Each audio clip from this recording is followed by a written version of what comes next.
is TWiP. Hey folks, welcome back to another episode of This Week in Photo. I'm your host, Frederick Van Johnson. Today, my friend, Mr. Jesse Dittmar, New York City-based photographer, is on the hot seat. I've interviewed Jesse before, talking about his work, dealing with celebrities. Some of them are cantankerous, some of them are easy to work with, but all of them are fun and photographic.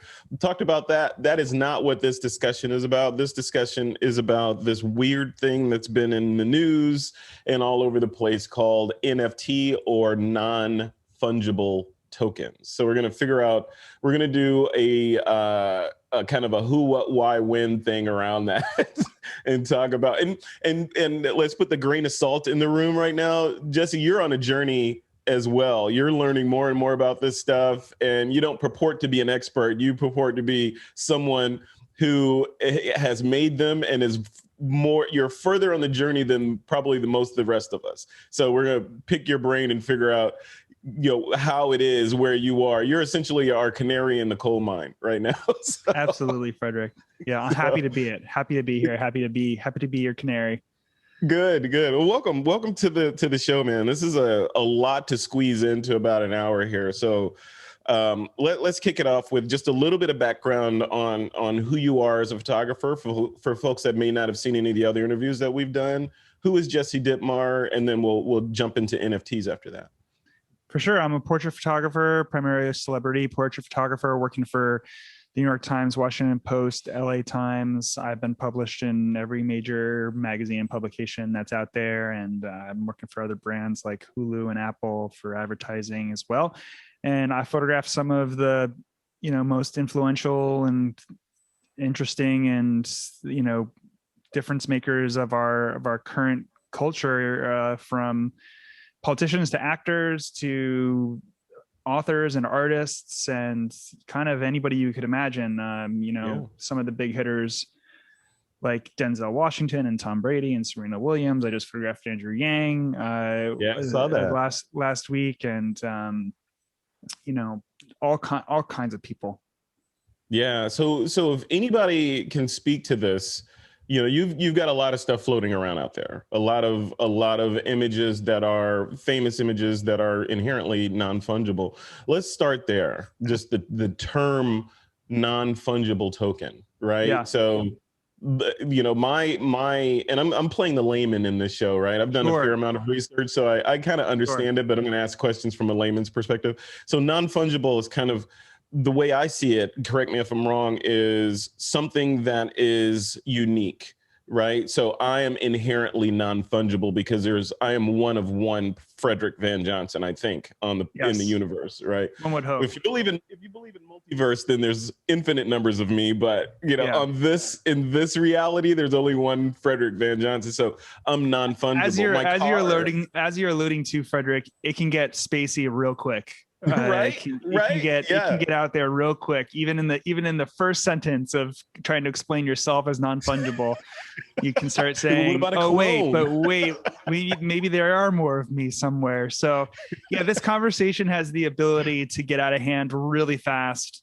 Yeah. But I like to try to boiling it down has its problems, but I like to try to boil it down as simply as possible and just kind of try to relate it to the real world. And something that's a non-fungible token, it's basically a serial number corresponding to an object.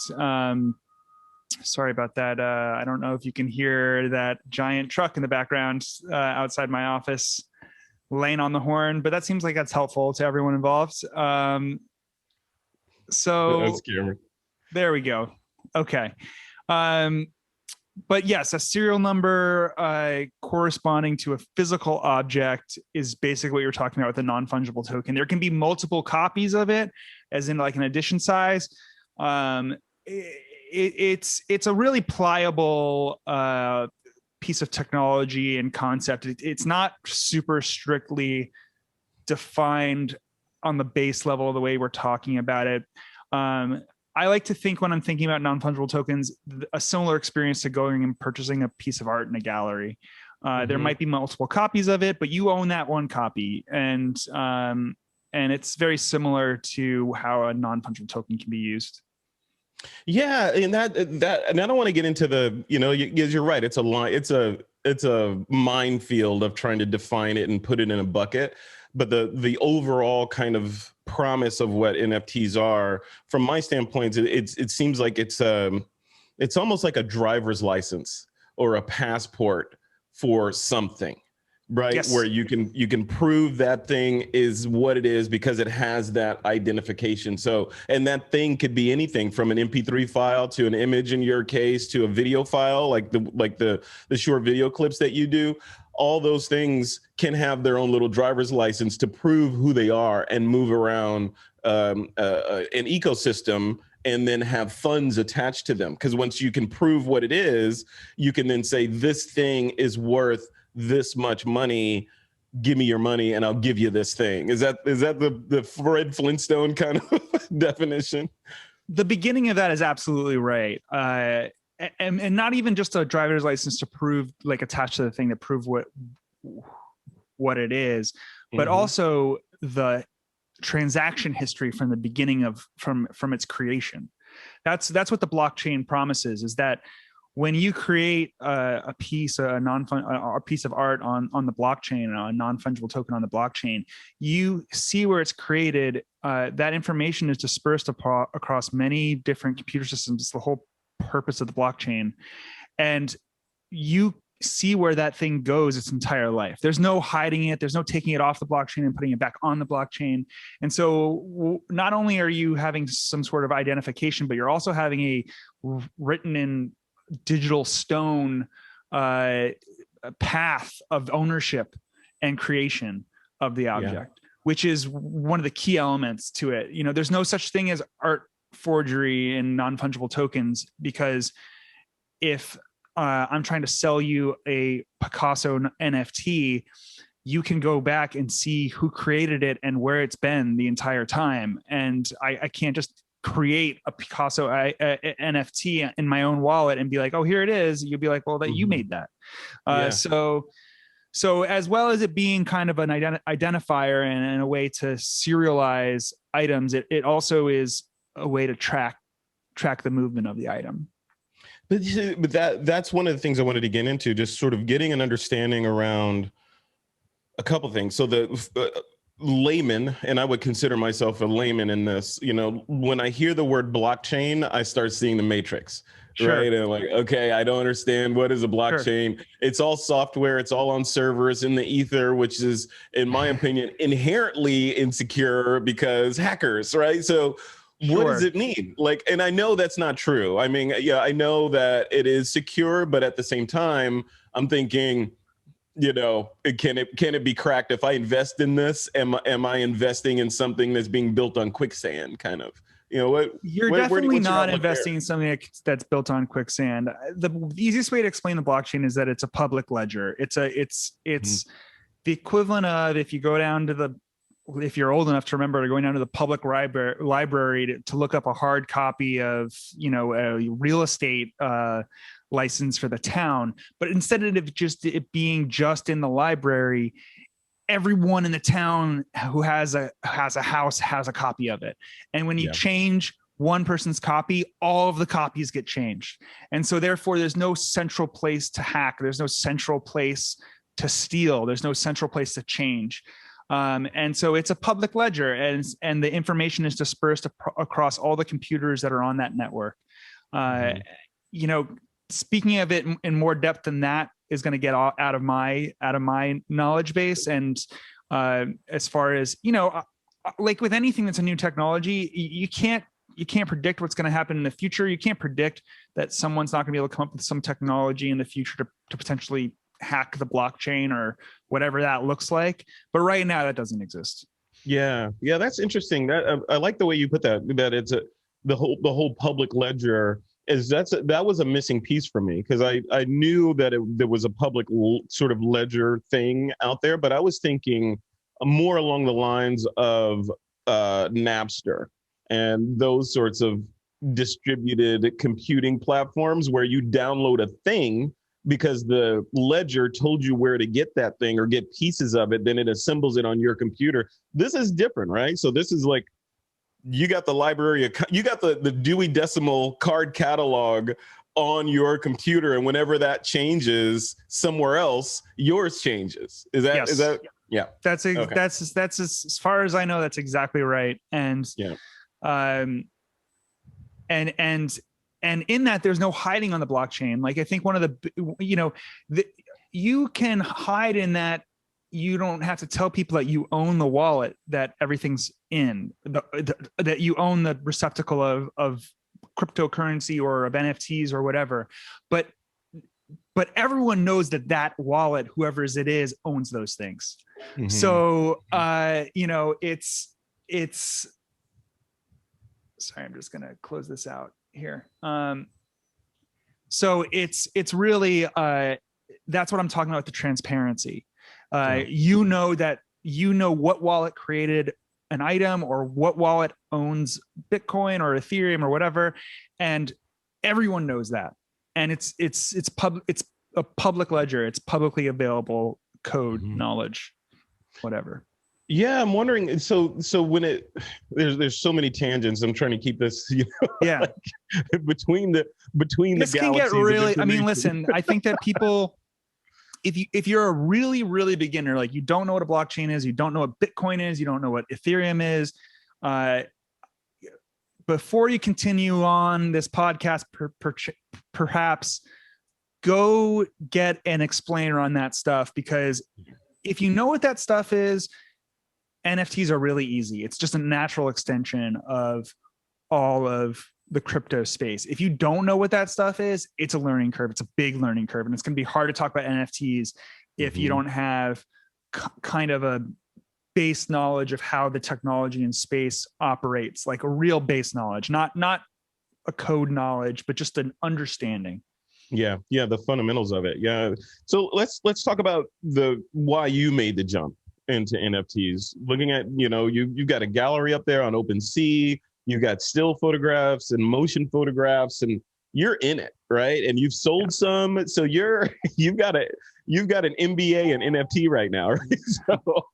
So what is that? So why are you jumping in? There's tons of photographers that have said no. You said yes, and you're in. Why? Yeah, because I'm interested in the technology, regardless of my photography. I thought I was kind of in the space a little bit. I mean, we're talking like little bit. Definitely, some people are very in it, and I'm in it, but it's not my whole life. But I heard rumors of crypto art in late last year, in the fall of 2020, and that those words piqued my interest, because I was like, oh, I like crypto, and I like art, and I do those things. So what is this thing? Mm-hmm. And I looked into it, and I kind of just had it in the back burner, because I think that honestly, a lot of the art in the NFT space is just not my thing. It's just not my taste. And then the barrier to entry to get art up onto these platforms is depending on the platform, somewhere between high and very high, especially if you're starting from ground zero. So I had it on the back burner, but I kept hearing more and more things about it, and I saw different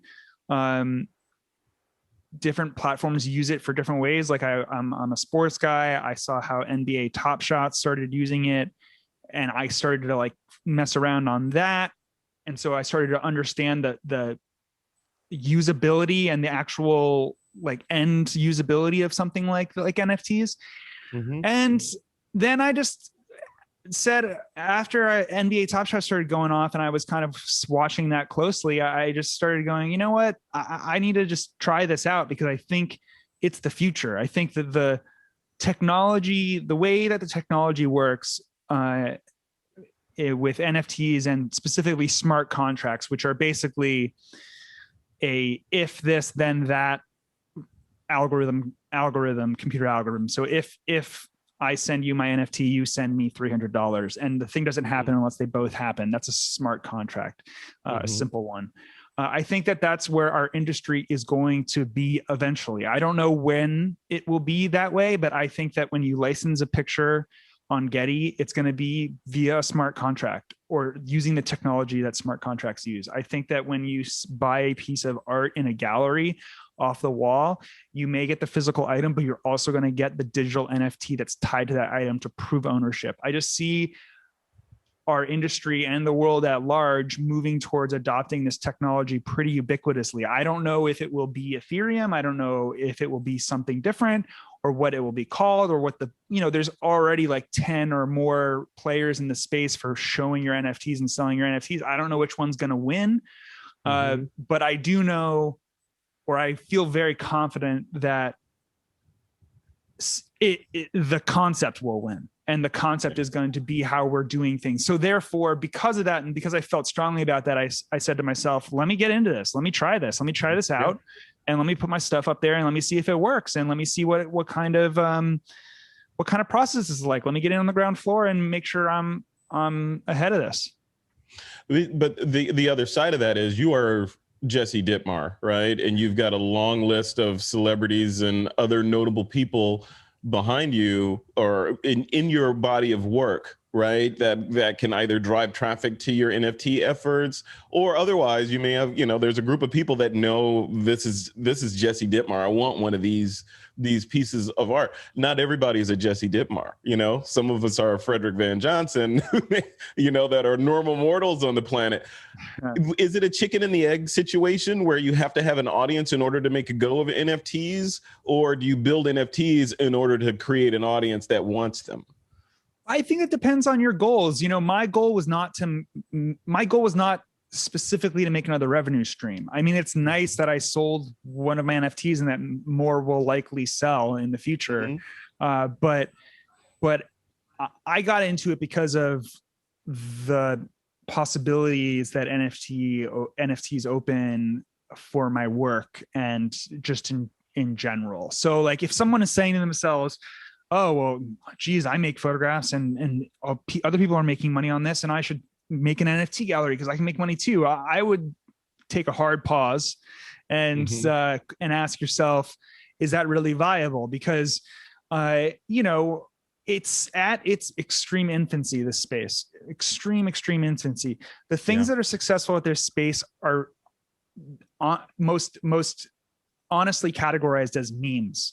Like those are the things that are selling for a lot of money. And that's because the people with a lot of money in this space are crypto billionaires who got on the crypto train way early and have all this wealth. And you're not seeing someone come off the top rope who made their money in the physical world and pay $10 million for a weird GIF of Trump with a Bitcoin symbol. But that's what's selling. So you got to know your audience. The audience is not mainstream yet. It is not. The biggest problem I had with starting my NFT venture here was the fact that no one who was a fan of my work before me starting NFTs was able to bid on my work. It all came from people in the crypto space. Because of how hard it is to get into the space if you are not onboarded yet. It's just not easy. If you're onboarded, it's very easy.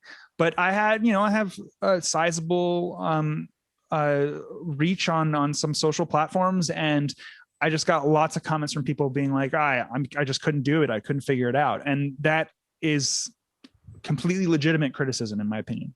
Yeah. And that's like, many technologies, right? Whether you go back to even AOL, people trying to figure out how to get online with AOL and get or CompuServe and get into the CB chat or whatever. And there's barriers to entry and then rewards for those who are able to climb that particular mountain.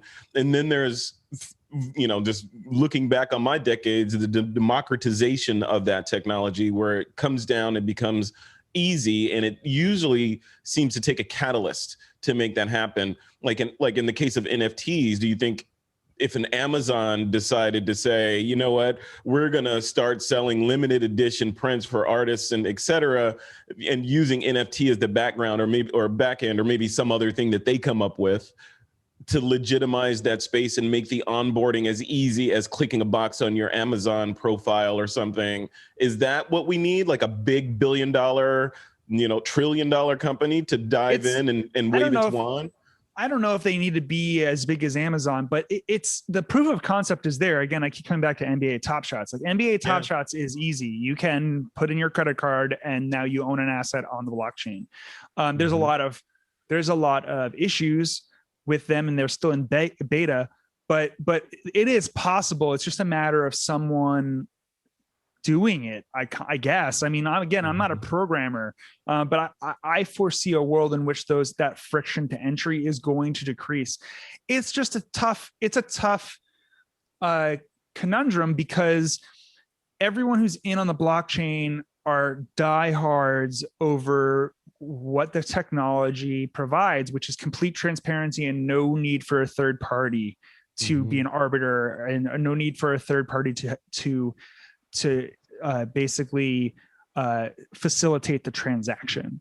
And that's what the blockchain promises. As soon as you bring in an NBA Top Shots or an Amazon or an Apple that is going to start being the facilitator and arbiter of those transactions, the people in the space get very, very up in arms, rightfully. So I think that it's going to take some kind of compromise and just general evolution of the technology, and we're going to come to a place where you're using the blockchain technology for this stuff, but who knows exactly how the entry into the space will be. But the friction will have to come down because it's just such an enticing technology that can be used for so many different purposes, and it's being used by a sliver of the population right now. It feels really new. Like you and I spoke before, it feels like the evolution of the drone or UAV space, right? Where before it was in the early days, it was a bunch of nerds in their garages building these things out of erector sets and all this other stuff and flying them and crashing them. Then DJI and other companies like that entered the mix, and now you can buy one and, be flying in 5 minutes and never crash, right? So I think it's the early adopters, and the people that are early adopters are typically the winners, right? It's I should have invested in Tesla when it was at so-and-so, right? So we're kind of at that level. I wonder, future facing a little bit. I want to talk, actually, before we get to the future facing stuff, I want to talk about sort of practical applications for photographers today on approaching NFT and get your thoughts on that. And what I mean is I've had some conversations as recently as a couple of days ago with a friend of mine. And we were talking about, he was basically saying, well, if I create one and I put it up there, what if I like it and I want to keep it and I don't want to sell it? And my layman's analogy was, why don't you approach it as kind of like being commissioned to do a piece of work or to do some art, but the buyer is not there yet, right? You're kind of building it on spec and adding a price to it, kind of like graffiti. Right? Somebody commissioned you to do the graffiti. You don't own it anymore, but you've done it, and now it's the work is done. What would you say to that? Like as a way to approach the idea of, I don't want to give away ownership, or I do want to give away, or I want to sell it. That seems confusing right now. Again, the best way to think about it is like art on a gallery wall. Mm-hmm. So if you're a painter and you're painting and someone's taking your painting away, that's different it just has a different application than photography. And, when you're selling a painting on a gallery wall, you're not selling the copyright to that painting. You're selling the object. And it's the same thing with an NFT right now too. So, your friend who's a photographer, they have every right to do whatever they want with that image. They just don't own the physical NFT anymore. Which it's just, I think a really concept that you have to get past, that's kind of a struggle for people to wrap their heads around, is the fact that people will consider an object that only exists digitally to have the same value as material objects that exist in the physical world. And that's a really weird thing to think about and wrap your head around.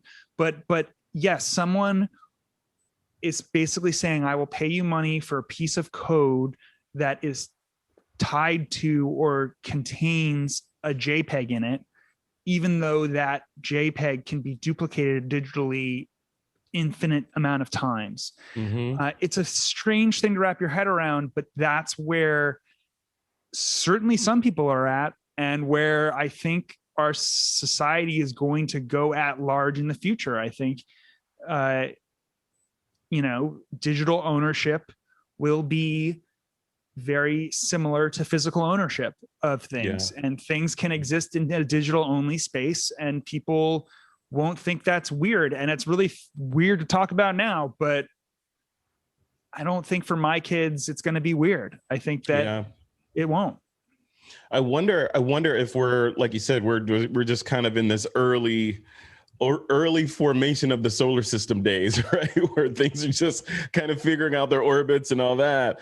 And when I zoom out and look at other technologies that are exciting, like VR and augmented VR, you've got Second Life out there with millions of users that exist in their daily lives inside of a completely virtual environment, interacting with people that they've never ever shook hands with in the real world, or even had a Zoom call like this with.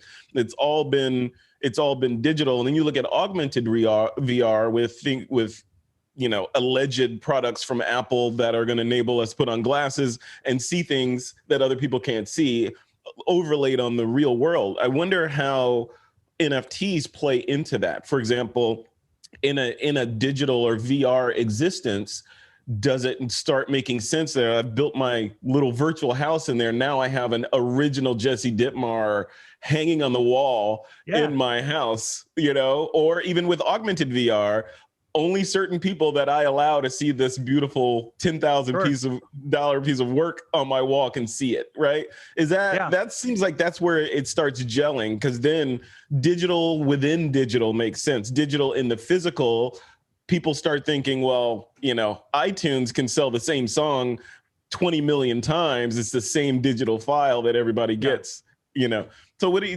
you think future-wise?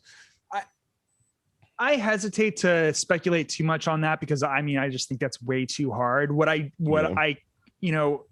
knows what, remember when Google Glasses was a thing, and and then it just totally bombed, but then the Apple AirPods is a thing, and it's a massive hit, and they're kind of like similar objects. You can get so much information from your Apple AirPods. It's definitely wearable technology. They're not just headphones. So it's hard to predict what technologies will stick and hit. I'm not going to pretend like I can, but I do feel strongly that smart contracts on the blockchain, which are what NFTs basically are a part of, will be a part of whatever it is. That they will be, some iteration of them will exist and be the way that we transact. Is my hypothesis. So, and art is a way of that. The way we're going to display the art, I don't know. Right now I sell prints with my NFTs, because I don't think we're there yet. I don't think that we're at the point yet where most people are like, hey, I own this NFT on my computer, and I'm going to project it on the wall, and like that's going to make me seem like I have exclusive wealth. I think that most people still want to put physical things on their walls, and most people still want to be recognized for the physical things that they own. So I tie my NFTs to physical prints, but I can't say that that's how it might be in the future. It very well might not be. It's hard to say.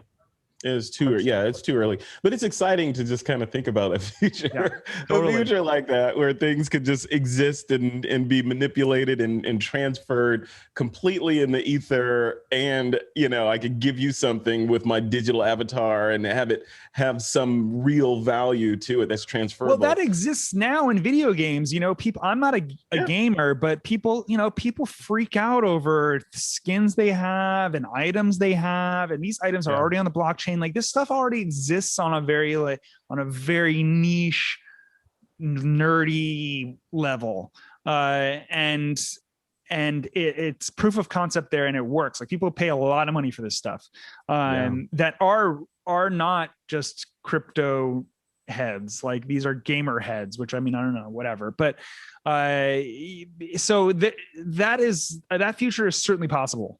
I don't know whether society at large will adopt it, but Yeah, we'll see. We'll see. You know, it could go in any direction right now, which is so interesting. And there's controversy around NFTs, you know, with the power consumption and all that stuff, which I don't even want to get into because I don't even understand any of that stuff. I know there's a shortage in graphics cards and all that. So that's a completely different sort of glass is half empty kind of discussion about I say pick NFTs. your battles to those people. Yeah. Like, come on. You know, yeah, of course. Like, is this the hill we're dying on for the power consumption issue? Like, I don't know.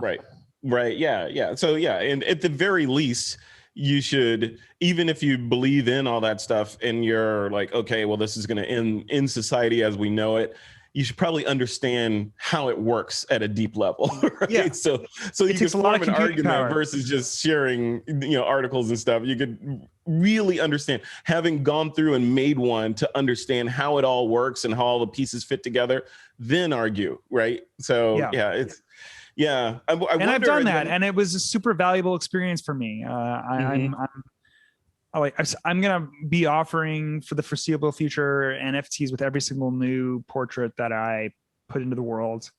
That's cool. And have it just be part of my workflow from now on. On that's a good segue into my next question for you, Jesse Dipmar. So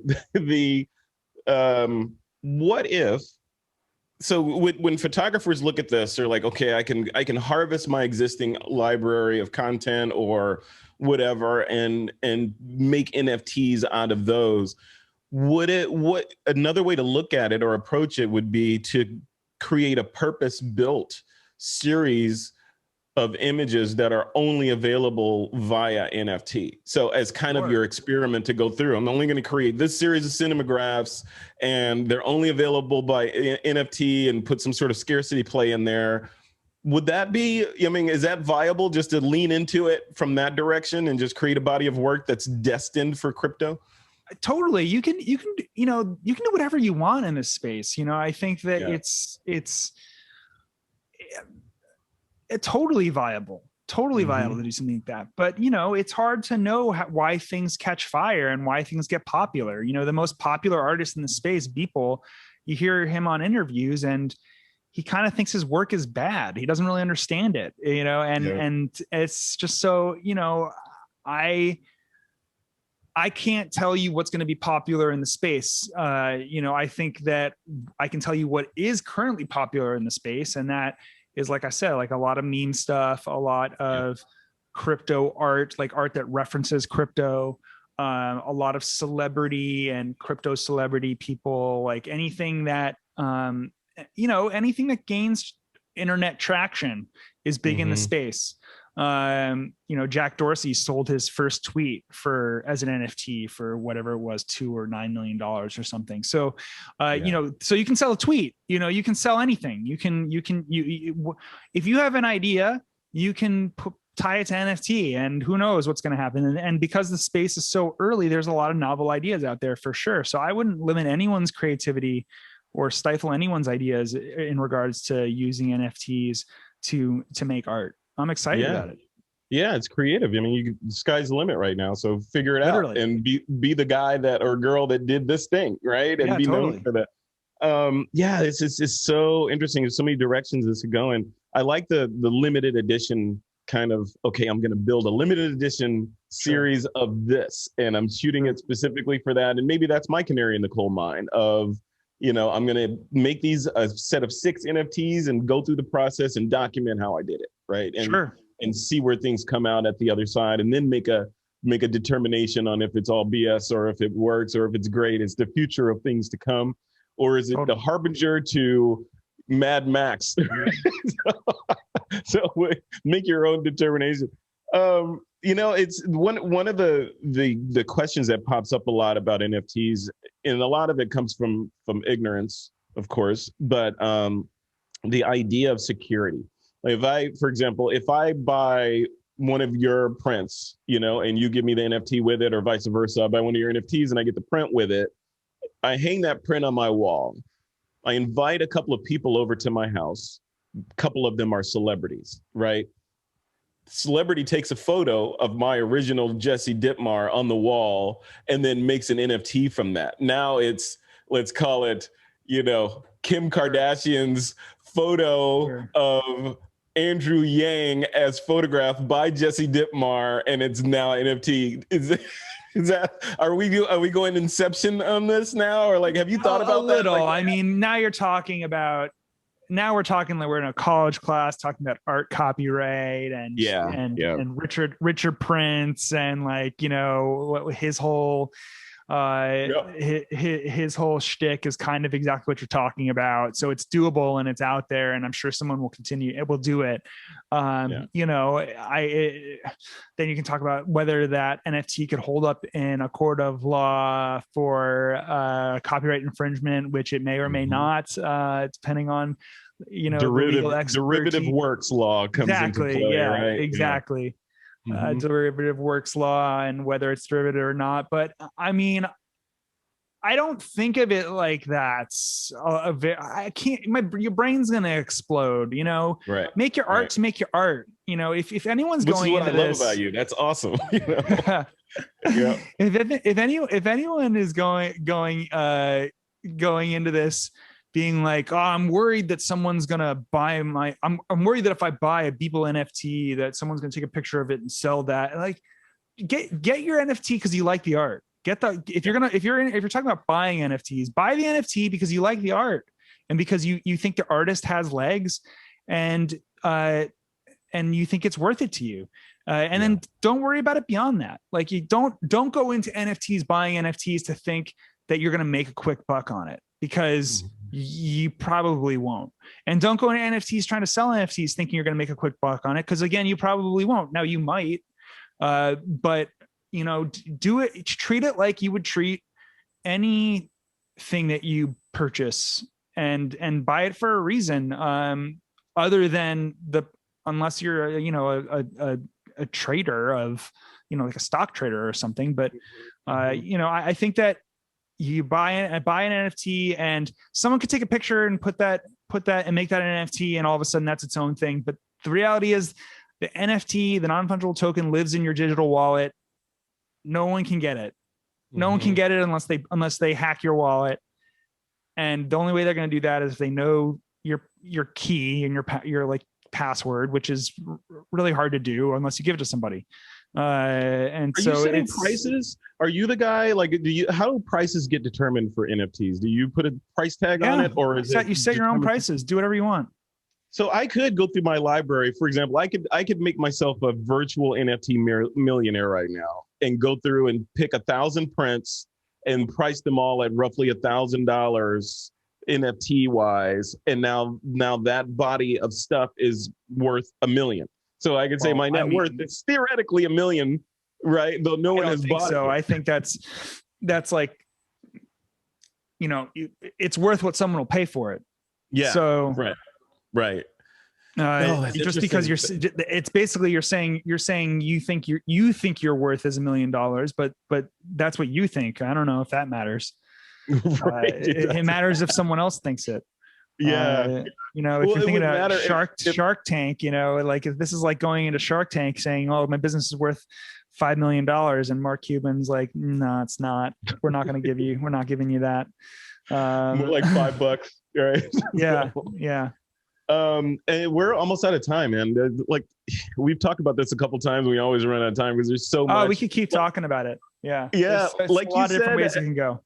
Like you said at the beginning, you know, folks that are watching and listening to this podcast later, the onus is on you to go and get educated and dive in. There's a lot of information out there that evolves and gets introduced every day. Don't read one article that says something negative and take that as gospel. The best way to educate yourself is just to try to do it, is just to say, okay, if you have the financial ability to have a couple $100, and just say, hey, I'm going to figure out how to get a digital wallet. I'm going to figure out how to get Ethereum into my wallet. I'm going to figure out how to go on OpenSea. I'm going to buy a piece of crypto art for $1, which exists. Yeah. And just like get into how it works. And then that's all the education that you need. I think that you have to just educate by doing. Before I did this, My knowledge on this space has grown exponentially since I've done it. Before I did it, I kind of had a foggy idea and I kind of knew what was going on, but I didn't have practical knowledge, which I now have. And that's honestly not because I did any additional, like heavy research. I just did it. And now I, know what I need to know in order to have done it. And now you're an expert. That. Yeah. Well, and showing in up comparison to some people, about it. I am, but in comparison to others, I'm a plebe. So, it just depends on who you're talking to. You remember that movie Catch Me If You Can, starring Leonardo DiCaprio? Yeah, it's like that. And he said they interviewed the real Frank, whatever his name is, and he was talking about teaching philosophy or something at some Mormon school or something. And they were like, how did you manage to do that? And he said, all I had to do was read one chapter ahead and go in and talk about it. Same thing. As long as you're one chapter ahead on this stuff, you're an expert. Yeah. Okay. So let's wrap this up. We'll end the recording in just a second here, and then move into the Q&A with the folks that are watching live. But the block and tackle piece that has me curious is a lot of people. When I say a lot of people, I'm using it in the political terms, like a politician, meaning myself, is asking this question. So a lot of people say or think that the creating NFTs is analogous to copyright, meaning I could take this block of 5,000 images that I have and upload them somewhere and generate 5,000 NFT serial numbers like I can through the US, copyright office. Is it that simple to create the NFT, or are these much more intentional, kind of like, okay, I made one, now go on to the next one? What's been your experience with that? I'm not really certain I understand your question. It sounds like you're asking, can you like batch make NFTs? Yeah, basically. How easy is it to make them? Yeah. As we said before, there's a lot of different platforms out there. I only have experience with what I have on OpenSea. I only made like 20 or so so far, and now I'm doing it kind of on an individual basis. Mm-hmm. I can't speak to whether there's like a batch upload option. It wouldn't surprise me if there was, but I don't necessarily see the value in that yet on doing something like that. I think eventually that's smart, because I think it's a way to prove ownership of an image, like ownership of a license of an image, is that it's an NFT and it gets like sent to people.com for a year, and then they hold it for a year in their wallet, and that's part of the smart contract. And that way, they have the ownership of it. So like I could see something like that in relation to copyright working out in the future. But no, I wouldn't go and upload like 5,000 NFTs per se. I would go up and just like, feel out the space, feel out what's right for you. I don't think it can't designate copyright, except in the fact that if you can prove that you are the owner of the wallet that minted all of them, then obviously, and you can prove that you're the owner of the copyright, then if anyone else mints that picture, they would be in violation of your copyright technically. But I wouldn't necessarily use it as a, talking to me, like my feelings on like letting the idea of copyright dominate my thinking is pretty low. I just try not to worry about it, because it's just an impediment to me making more art. I'm not like trolling the internet trying to figure out who's stealing my photos, because frankly, I've got better uses of my time, and the money is so little that it's just not worth it. So, so I don't think a ton about copyright most of the time. I'm thinking about how to try to make more good work, which is awesome. So I don't, I wouldn't necessarily, I don't consider this as a copyright tool per se. I consider it as a proof of ownership. Yeah, there you go. So which begs the question, should the creation of an NFT be at the end of any post-processing workflow? Right? Should everything you do going forward that you would post online or otherwise be run through an NFT gauntlet? for right now, that's what I'm doing. Mm. Not anything I create, but like I just photographed Andrew Yang, like we said, and like one of my images from the Andrew Yang sitting is available as an NFT.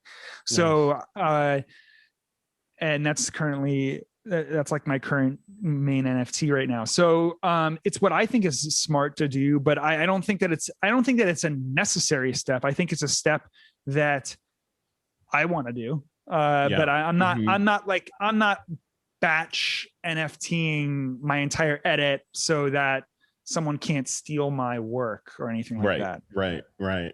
Ah, so interesting. Well, Jesse, let's wrap this up right now. We'll wrap up the podcast portion of this right now. Folks are interested in seeing that Andrew Yang shot you did in Chinatown or any of the other things that you've worked on over the past several years. What's a good location for them to hit you up at? There's lots of places to find me, but Instagram has to be the best platform at Jesse Dittmar, and there's a link there to my NFT work, and you can go from there. You can also Google me with OpenSea. I'm very, very Googleable, Frederick, which I pride myself on. And and yeah, I have a website and everything, and I'm always making new work. I'm always out there, hustling, doing the thing, and trying to meet amazing people and take good portraits and make good art of them. Yeah, it's inspirational. I would encourage folks, if they haven't done so, go to your website. Is it jessedittmar.com, right? That's correct.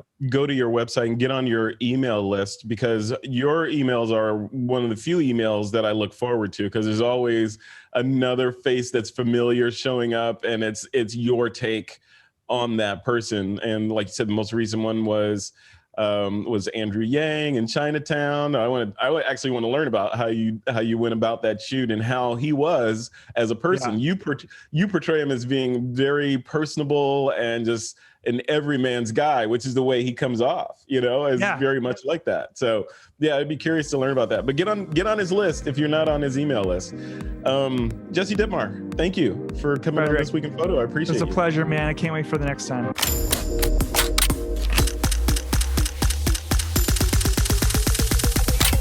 This is TWiP.